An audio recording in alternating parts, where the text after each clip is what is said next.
me just say he was sweating bullets because he didn't want to come in here dressed like that after a loss. So Yeah. he was shaking. Yeah, Oh. I was shaking. It's not your problem. Is that, who are you? Ron Burgundy. That's right, okay. So that- yeah, I just couldn't remember the name. We were fortunate tonight. I thought for 2 periods, Merrimack outcompeted us, and we started to play in the third. I liked our third period, and we get the lead and quickly turn it back. Another tight game with Merrimack. Every time we play them, it seems to go overtime, and we were, once again, lucky to find our way on top. Thought we did a good job in overtime with our execution of the 3-on-3 strategy, which led to the odd man rush. Special teams still continue to be a strong point for us. I thought Pavicic was really good. The goals, the first one we deflected in. The second one he gets knocked in the net by our own D. So our own D didn't help him out much tonight, but he continues to be very strong. But there's a lot of guys in our lineup tonight that did not play to the level that they need to, and it was a frustrating game. I don't think we were ready to compete tonight, and that's on me. But as the game went on, we got a little bit better. But fortunate to come out on top tonight.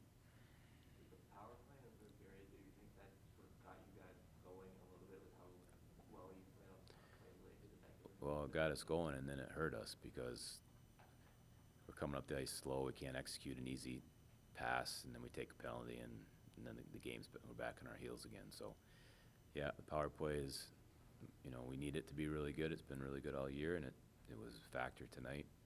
But little lapse there, wasn't happy about. That shouldn't happen in a game where you're trying to. Close game like that, the intensity of the power play needs to be better. Taylor had 2 points in the game winner, and it seems like he was flying around all over the ice. Were you happy with the way that he played tonight? Yeah, he was our best forward. He creates the first goal. He wins the battle.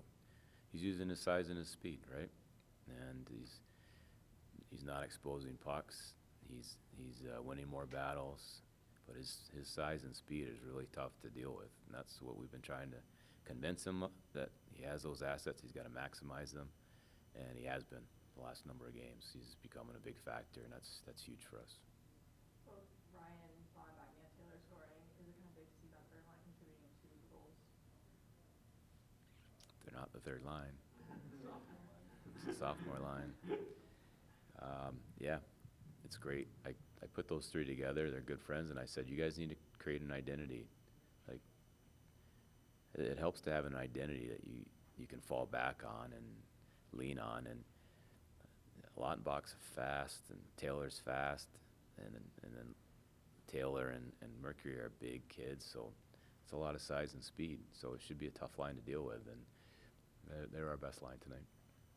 Ofco's usually setting up those goals on the power play, but obviously had a killer shot there. I'm just curious, like, we already talked about him every game, but how important he is to the power play and how weekly he's of a scorer.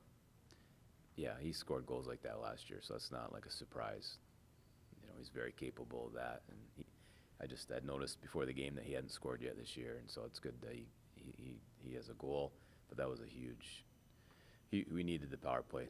We didn't create much of anything 5-on-5 tonight, so we needed that power play to score at that juncture. Well, it seemed like Ryan also sort of had the poise in the overtime to when they send the truck to make that right pass. Is that part of the development to trust him in those areas and make that play that sort of boosts everything? Yeah. We try to squeeze everything we can out of him. If we could play him 40 minutes, we would. He doesn't make mistakes, and he just makes a lot of things happen offensively. He's just plays the game the right way.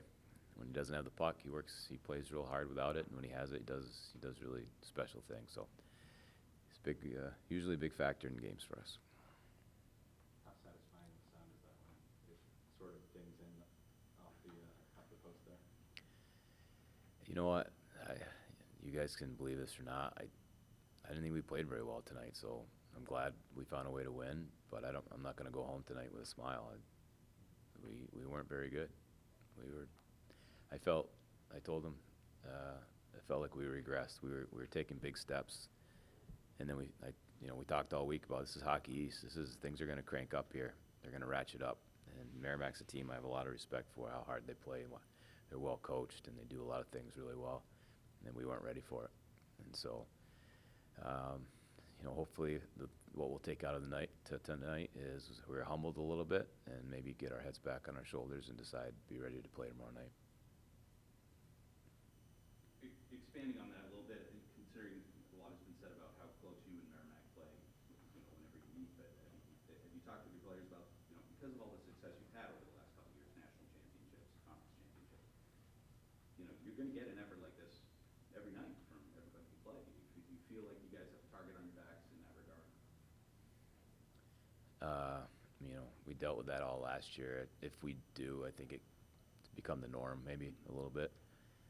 I think I told the team, you're going to get a hell of a game out of Merrimack because they're sick of losing by a goal.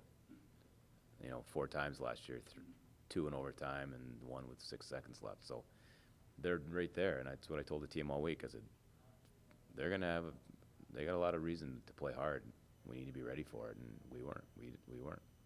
So, yeah, I mean, I don't think about that target on our back. These guys know there's a standard of play that if we play them, we'll be fine. If not, we're going to have to scratch and claw like we did tonight. Kind of different dynamic is they're playing Merrimack in the series going from like one of the biggest sheets in hockey to obviously one of the smallest of them all. Yeah, it's quite an extreme. The game styles will be quite different, and I just told the team, I said, I'm happy we've got to go in there tomorrow and we actually have to hit somebody or it's going to be a long night, because tonight we weren't physical. We didn't manage the puck very well. A lot of things I wasn't very excited about, and you know, we've told all the returning guys, you need to inform the new players what the environment's going to be tomorrow night. And I don't like it because it's so darn cold in that rink. Me and Jill pay a price. Yeah. Cool place. They have good food up there though for us. Oh, good for you. It's the only place where I gotta worry about getting hit by a puck. Yeah. That's true. Any more questions? Thank you. Thanks, guys. Taylor, obviously a big moment for you. What was that feeling like to pop that in OT? Yeah, it was pretty nice. I think we were struggling the whole game. We weren't really playing our systems well, and we were playing a little slow. So anything I can do to help out the team, it was kind of nice to pot that, and you know, we'll get at it tomorrow. Well, how do you feel like you guys executed the plan in overtime? It seemed like they didn't even touch the puck, and you guys got exactly what you needed to do. Yeah, I think a big credit goes to our coaches.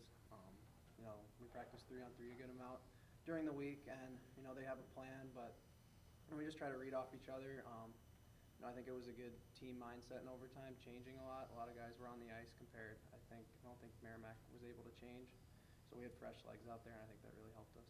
How big was it having Luke Habfish behind you, making all those saves? It really changes having like a confident goalie behind you. This team's had that for like a lot of years, so it's really nice. You know, any mistake you make, hopefully he's there to save it, and he's been doing a great job. All 3 goalies actually, so it's really great to have. Right. Multi-point goal or multi-point game for you today, and you already have more points this year than you did last year. Does it feel good to be able to step up so far the way you have this season? Yeah, it feels really good. A lot of that goes out to my line mates. I mean, also being a second-year guy, knowing more of the ropes and everything like that. So it's definitely nice, and feels good to do it for the team. Ryan, you obviously had a huge goal there too. I'm just curious what you saw on that power play. Yeah, you know, we practiced power play a lot during the week, so you know we kind of got moving there. But you know, Kenny gave me the puck. I was debating on shooting it or passing it over to Scotty for a one-timer, but you know I saw the goalie lean into the left side, so tried shooting on the right side, and it worked out. How satisfying is that sound when it goes in like that? Honestly, I wasn't really paying attention. I saw it hit the crossbar, and I was just wondering if it went up or it went down in the net. What, I guess, either did you guys need to do more of, or what were they doing better in those first couple periods? It seemed like they were really hamstringing what you guys wanted to do. Yeah, I think, you know, credit to Merrimack. You know, they play us very hard. Last year, we had 1-goal games with them every time, and a bunch of those went to overtime. They play really hard. I think at the start we were kind of slow, not expecting it, but by the 3rd period, you know, we realized like it's going to be a hard game. It's going to be a lot of battles. So I think we learned from that, and it worked out in our favor tonight. And I think tomorrow night we got to be ready to. It's going to be a battle game. Was there kind of a feeling out process